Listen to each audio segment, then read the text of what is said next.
उम्मीद करता हूँ आज का ये वीडियो खत्म होने से पहले आप उस महान शख्सियत को जरूर पहचान जाओगे जिसके संघर्ष की कहानी आज के इस वीडियो में मैं आपको बताने वाला हूँ, जो लाखों लोगों के लिए खुद एक मोटिवेशन है। दुनिया के सबसे अमीर शख्सियतों में से एक बिल गेट्स का एक बहुत ही फेमस कोट है, तुम गरीबी में जन्मे हो, इसमें तुम्हारी कोई गलती नहीं है, लेकिन अगर तुम गरीबी में ही मरोगे तो इसके जिम्मेदार तुम और सिर्फ तुम होगे, क्योंकि तुम खुद अपने हालातों को सुधारने या बिगाड़ने के लिए जिम्मेदार होते हो। दुनिया में ऐसे कई लोगों की कहानियां सुनने को मिल जाएंगी जिन्होंने अपने बहुत ही बुरे हालातों को पार करके सफलता की सीढ़ियों को चूमा है, लेकिन मौत को मात देकर आसमान चूमने वाले सिर्फ चुनिंदा लोग हैं। दुनिया में शायद ही कोई ऐसा इंसान होगा जिसे मौत से डर नहीं लगता होगा, लेकिन कुछ लोग ऐसे भी हैं जिन्होंने न सिर्फ मौत को हराया बल्कि अपने सपनों को पूरा करके ऐसा इतिहास रच दिया जिसे कभी नहीं मिटाया जा सकता। और आज की वीडियो में भी एक ऐसे ही वर्ल्ड फेमस इंसान की बात होगी जिसने यमराज को चुनौती देकर मौत को हराया और ऐसा मुकाम हासिल किया कि आज उस इंसान के नाम का पहला अक्षर भी बोला जाए तो दुनिया के लगभग हर इंसान की जुबान पर उसी का नाम आएगा। दोस्तों यकीन करना, आज की ये रियल लाइफ स्टोरी न सिर्फ आपको अपने सपनों को पूरा करने के लिए एनकरेज करेगी बल्कि जिंदगी जीने का एक नया तरीका आपके सामने रख देगी। So let's start the story. आज से 37 साल पहले 5 फरवरी 1985 में यूरोप के एक बेहद ही खूबसूरत देश पुर्तगाल में एक ऐसे बच्चे का जन्म हुआ था जो शायद पैदा होने से पहले ही इस दुनिया को अलविदा कह देता। आप शायद सोच रहे होंगे कि उसे कोई बीमारी होगी, लेकिन नहीं, खुद उसके माँ बाप उसे मारने वाले थे, मगर जानबूझ के नहीं बल्कि उनकी वो मजबूरी थी। दरअसल उसकी माँ लोगों के घरों में जाके खाना बनाने का काम करती थी और उसके पिता शहर के म्युनिसिपालिटी में माली का काम करते थे। इस बच्चे के जन्म से पहले इनको 2 बेटे और एक बेटी थी। वो दोनों अपने 3 बच्चों के साथ कच्ची छत वाले एक टूटे फूटे मकान में रहा करते थे। दोनों को इन 3 बच्चों के लिए 2 वक्त का खाना नसीब कराना भी बहुत मुश्किल हो रहा था और उसी में माँ चौथे बच्चे को लेकर प्रेग्नेंट थी। उस माँ को लगने लगा था कि इन 3 बच्चों को पालने में ही जान निकली जा रही है, तो इस चौथे बच्चे को कैसे पाल पाएंगी। उस माँ ने अपने दिल पर पत्थर रखकर अबॉर्शन कराने का सोचा। वो कई डॉक्टर्स के पास गई, लेकिन हर डॉक्टर ने अबॉर्शन करने से इनकार कर दिया। जन्म के बाद बच्चे को एक अच्छा भविष्य मिल पाएगा कि नहीं, इस बात को लेकर एक तरफ चिंता तो दूसरी ओर एक बच्चे को जन्म देने की माँ को कहीं ना कहीं खुशी भी थी। डॉक्टर्स के अबॉर्शन से इनकार करने के बाद उस माँ ने बच्चे को जन्म दिया। किसे पता था कि पैदा होना माँ की खुशनसीबी होने वाली है। किसे पता था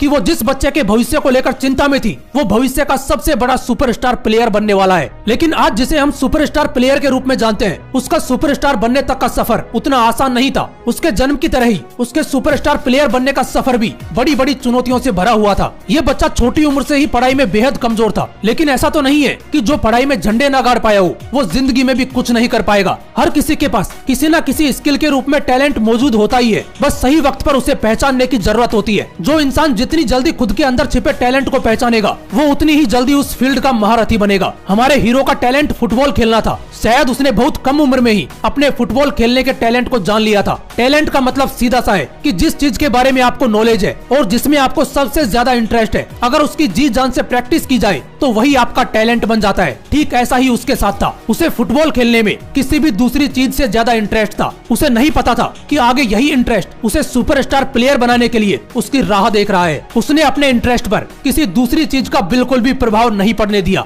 नतीजन मात्र 7 साल की उम्र में ही उसे फुटबॉल क्लब में खेलने का मौका मिल गया। उसकी जबरदस्त स्किल्स को देखते हुए सिर्फ 11 साल की उम्र में ही पुर्तगाल के सबसे बड़े फुटबॉल क्लब ने उसे शामिल कर लिया। फुटबॉल के इस जुनून की वजह से उसे परिवार को छोड़कर जाना पड़ा। वो अपने परिवार से इतना ज्यादा डीपली जुड़ा हुआ था कि जाते वक्त वो खूब रोया, पर उसे पता था कि परिवार को दुख की घड़ियों से बाहर निकालना है तो परिवार को छोड़कर जाना ही पड़ेगा। 14 साल की उम्र में उसके स्कूल के टीचर ने उसे डांटा तो उसने अपने पास रखी कुर्सी को टीचर के ऊपर दे मारा। टीचर ने आग बबूला होकर कहा कि तू लाइफ में कुछ नहीं बन पाएगा, तू जैसा है वैसा ही रहेगा। इस बात को उस बंदे ने दिल पर ले लिया और वो पहले से भी ज्यादा प्रैक्टिस करने लगा, अपनी स्किल्स को और ज्यादा इंप्रूव करने में जुट गया। आज वो बंदा इतना सक्सेसफुल हो चुका है, लेकिन उसके बावजूद भी अपने हार्ड प्रैक्टिस को करना कभी नहीं छोड़ता। अभी उसका जुनून सिर चढ़कर बोल ही रहा था कि उसकी लाइफ में एक बहुत ही बड़ी चुनौती सामने आ खड़ी हुई। 15 साल की उम्र में उसे पता चला कि उसे दिल से जुड़ी एक बीमारी है। डॉक्टर ने उसे साफ कह दिया कि तुम्हें फुटबॉल खेलना बंद करना होगा या फिर एक बहुत ही रिस्की हार्ट सर्जरी करनी होगी जिसमें जान जाने के चांसेस बहुत ज्यादा हैं। मतलब उसके पास 2 ऑप्शन थे, एक फुटबॉल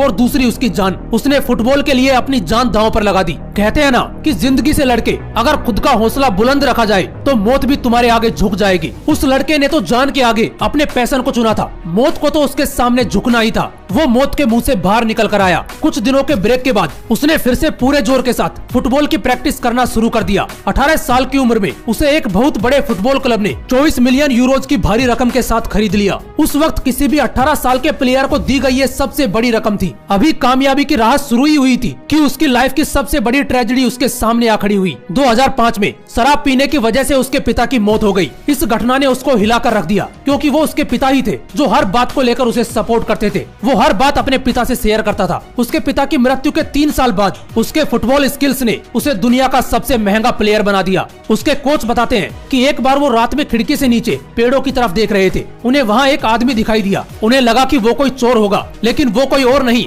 बल्कि वही लड़का था जो पेड़ों के बीच फुटबॉल की प्रैक्टिस कर रहा था। दोस्तों, इतनी सक्सेस हासिल करने के बावजूद आज भी ये खिलाड़ी रोज फुटबॉल की प्रैक्टिस करता है, रोज जिम में एक्सरसाइज करता है और इसी हार्डवर्क और डेडिकेशन की बदौलत उसने फुटबॉल में ऐसे ऐसे रिकॉर्ड बनाए कि कोई भी प्लेयर इन रिकॉर्ड्स के आसपास पहुंचने का बस सपना ही देखता है। इस बंदे ने फुटबॉल की दुनिया का सबसे बड़ा अवार्ड बैलन डोर भी जीता है, वो भी 1 या 2 बार नहीं बल्कि 5 बार। अब तो आप लोग पहचान ही गए होंगे, ये थी दुनिया के सबसे बड़े footballer, the record breaker, the CR7 Cristiano Ronaldo की मौत के मुंह से सफलता की सीढ़ियों को चूमने तक की प्रेरणादायक जीवन गाथा। दोस्तों, मैं बस एक ही बात कहना चाहूंगा कि ये सिर्फ रोनाल्डो की कहानी नहीं है, ये वो लाइफ स्टोरी है जिससे सीखकर हमें भी अपनी लाइफ स्टोरी को द बायोग्राफी बनाना है। उम्मीद करता हूँ ऐसे पावरफुल मोटिवेशनल वीडियोस के लिए आप इस मोटिवेशनल विंग्स को जरूर सब्सक्राइब करोगे। फिर मिलूंगा नेक्स्ट वीडियो में एक नए मोटिवेशन के साथ।